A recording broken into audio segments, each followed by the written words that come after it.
다음은요, 어제 있었던 판결 내용을 좀 다뤄보겠습니다. 조국 전 장관의 아들과 관련된 내용, 그리고 최강욱 의원 등장합니다. 최강욱 1심 의원직 상실형이 됐습니다. 징역 8월에 집행유예 2년이 선고가 됐거든요. 그러니까 이 사안은 조국 전 장관의 아들 인턴 확인서, 이게 이제 허위 혐의였잖아요. 허위라는. 그런데 어제 법원에서는 그 부분을 인정을 했어요. 그러면서 이렇게 법원이 얘기합니다. 한 번에 12분 인턴이 말이 됩니까? 이렇게 지적을 했습니다. 내용 좀 더 보겠습니다. 이게 어떻게 나온 계산인가 하면요. 9개월을 일했다고 좀 알려지거든요. 그런데 9개월 동안 일한 시간이 16시간이에요. 그럼 이거를 좀 나눠보니까 한 번 갔을 때 12분이 된다는 거예요. 그러니까 이게 인턴으로 일한 거 맞습니까? 이렇게 지적이 나왔습니다. 자, 그럼요. 어제 재판이 끝나고 나서 최강욱 의원, 기자들 앞에서 좀 얘기한 게 있습니다. 확인해 보겠습니다. 힘내세요, 최강욱 의원. 오늘 선고 어떻게 생각하시나요? 네, 힘내시기 바랍니다. 허위사실 포함이라고 기소되셨는데요. 무죄다, 최강욱. 검찰 보복이라고 생각하시나요? 즉시 항소해서 진실을 밝히기 위해서 노력하고 재판부도 인정한 것처럼 주말과 휴일에 나와서 일을 한 것, 또 체험 활동을 한 것, 이것이 정말 취직을 준비하는 인턴을 전제로 한 확인서에 해당하지 않기 때문에 허위라고 볼 수밖에 없는 것인지, 그것이 상식에 부합하는 것인지 상급심의 현명한 판단을 구하겠습니다. 그러니까 그거죠. 인턴 활동을 한 것으로 봐야 되는 건지, 이쪽에서는 최강욱 의원은 그건 인턴 활동 맞다, 그래서 나온 거다. 근데 재판부는 이건 문제가 있다, 그렇게 보기 어렵다. 그리고 입시와 관련돼서 이게 활용이 됐다, 이런 판단이었습니다. 기사 하나 이어가 보겠습니다. 그 서류 연고대 위한 것, 정경심 문자, 최강욱의 결정타가 됐다. 이런 문자가 이제 확인이 됐다는 겁니다. 자, 최인영 변호사. 이게 이제 재판 내용이라서 좀 정교하게 볼 필요가 있어요.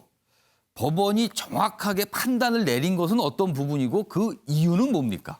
그렇습니다. 일단 죄명부터 알아야겠죠. 예. 위계에 의한 업무방해죄.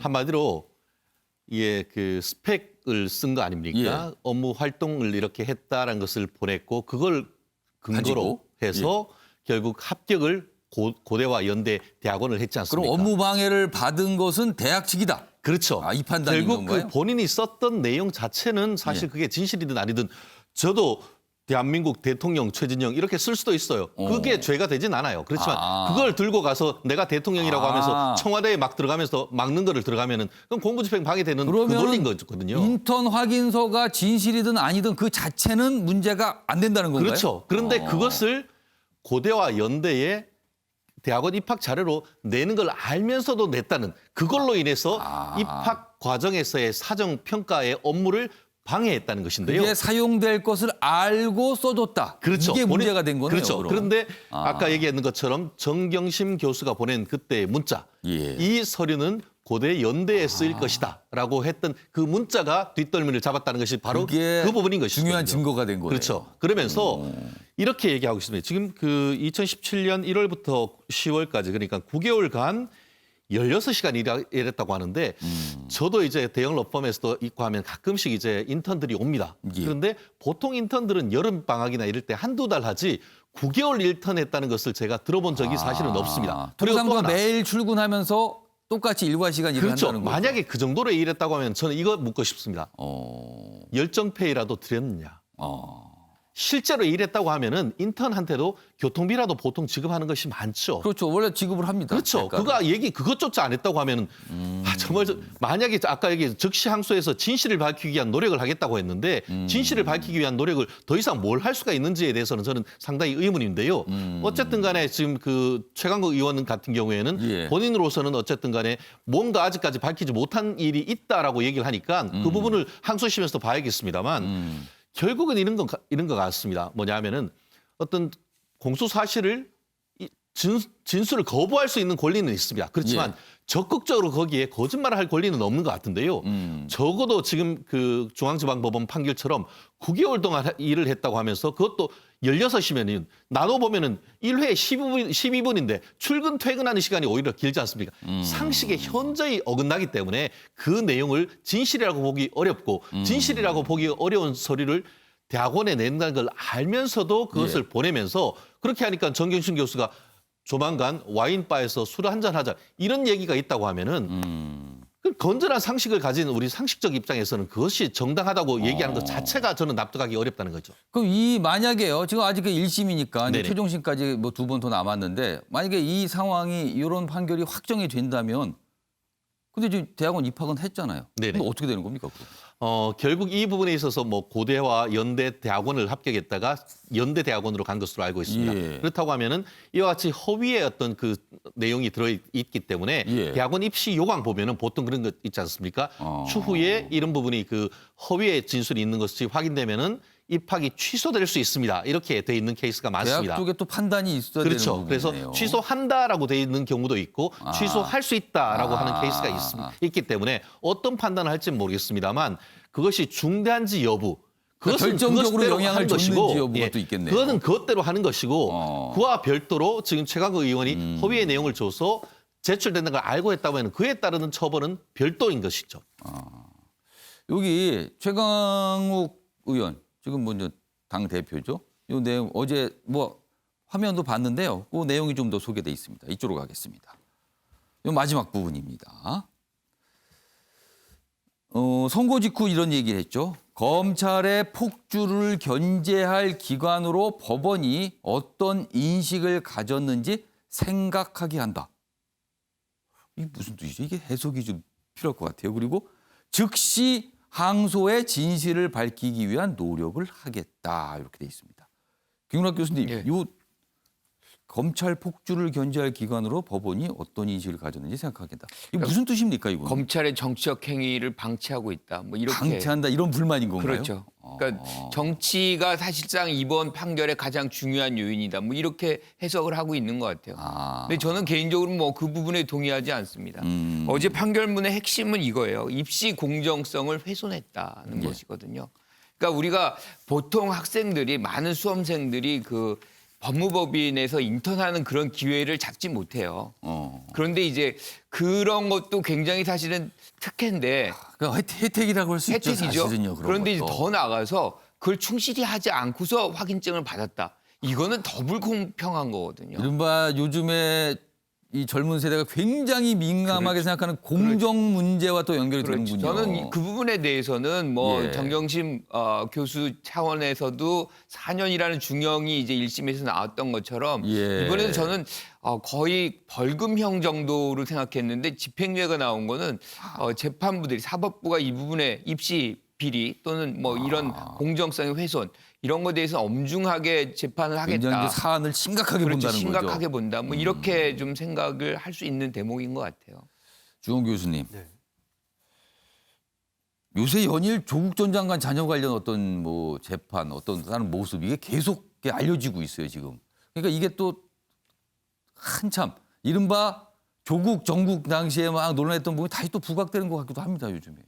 예, 그 조국 전 장관 전국의 부각이기도 하지만 동시에 아까 김 교수님 말씀하신 것처럼 이 시대의 공정성, 우리 사회의 공정성에 대해서 이제 사법부가 조금은 상식적 판단을 지금 하고 있다. 이렇게 저는 판단이 듭니다. 왜냐하면 이제 조국 전 장관 따님의 경우에 있어서도 사실 정경심 교수 재판에서도 그 사모펀드 건보다는 그 따님의 입시 비리에 관련된 혐의에 대해서는 모두 인정이 됐었던 분위기였고. 그렇죠. 거기에 그 법원 판단이 또 거기에 또 무게가 있었어요. 예. 사실은. 그리고 이제 중요한 건 요번에 이제 재판부에서도 판단한 것도 그 양형에 참작할 만한 반성의 여지가 없다는 게 핵심입니다. 그러니까 정경심 교수 재판에서도 그랬고요. 그런 얘기가 이번에도 나왔어요. 왜 이런 부분에 대해서 꼭 양형을 고려하지 않더라도 유감이라든지 이런 부분에 대해서 세심하게 다루지 못했다는 것에 대해서 반성이 오히려 정치인 공인으로서 있지 않느냐라는 질책이 강하게 그러면 담겨 재판부 있습니다. 보기에는 이렇게 증거들이 나오는데 왜 도대체 인정과 반성을 안 하십니까? 뭐 이런 겁니까? 네, 맞습니다. 그런 부분에 대해서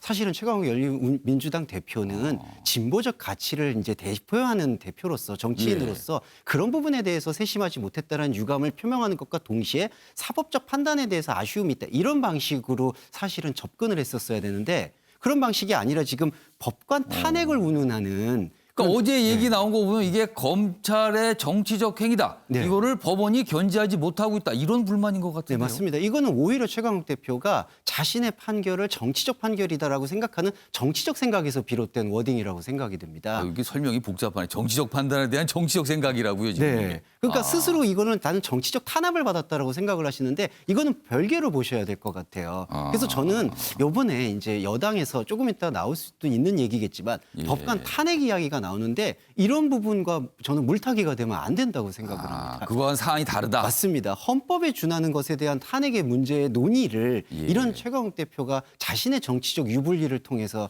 그렇게 표현한다는 게 저는 바람직하지 않은 태도라고 봅니다. 일단 뭐 1심 결과가 나온 겁니다. 그 2심도 기다리고 있고요. 최종심까지 갈 수도 있습니다. 예, 최인정 변호사 추가로 하실 말씀 그렇습니다. 있으세요? 짧게 아까 지금 그 우리 최강욱 의원 같은 경우에는 항소에서 진실을 밝히기 위한 노력을 한다라고 했는데 예. 정경심 교수의 1심 판결 그 이후에 보면은 진실을 말하는 사람들에게 정신적 고통을 가했다라고 해서 그 진실에 대한 완전히 상반된 얘기를 하고 있지 않습니까? 지금 그 정경심 교수도 본인은 진실을 얘기한다고 했지만 그 재판부는 그것이 그와 같은 주장 자체가 잘못됐다고 하면서 오히려 법정에 나와서 진실을 그를 얘기하는 사람들한테 정신적 고통을 고통을 얘기를 했다고 준다. 하는데 그것이 이게 굉장히 절묘하게 겹쳐지고 있습니다. 지금 제가 그 찾아봤더니만 최강욱 의원이 작년 그 가을쯤 이 재판 시작할 때 예. 법정에 나가면서 얘기했습니다. 이 재판이 정치적인 기소다. 한 줌도 안 되는 정치 검사들이 오히려 이런 기소를 하고 있다라고 했는데 이번 판결에 어떻게 나와 있냐면은 검찰이 적법한 절차에 따라서 소환 요구를 했지만 최 대표가 응하지 않았다. 오히려 정당한 절차를 거쳐서 소환 요구를 했지만은 수사를 받으러 나가지조차 않았다라고 질타를 하면서 오히려 지금 부인하고 있지만 이를 입증할 증거가 있다 이렇게 판단을 했다고 하는 것 같은데요. 예. 말씀하신 것처럼 아직까지 1심 확정이 되지 않아서 무죄 추정은 됩니다. 그렇죠. 그렇지만 1심 판결을 곰곰이 되새겨봐야 될 필요가 있는 이유는 충분하다고 봅니다. 아무튼 본인의 어떤 정치적인 운명과도 굉장히 영향이 있는 재판이에요. 뭐 이런 거 금고 이상의 형이 나오게 되면 영향을 받잖아요, 지금. 일단 어제 1심 결과가 나와서 이렇게 소개가 되고 있습니다.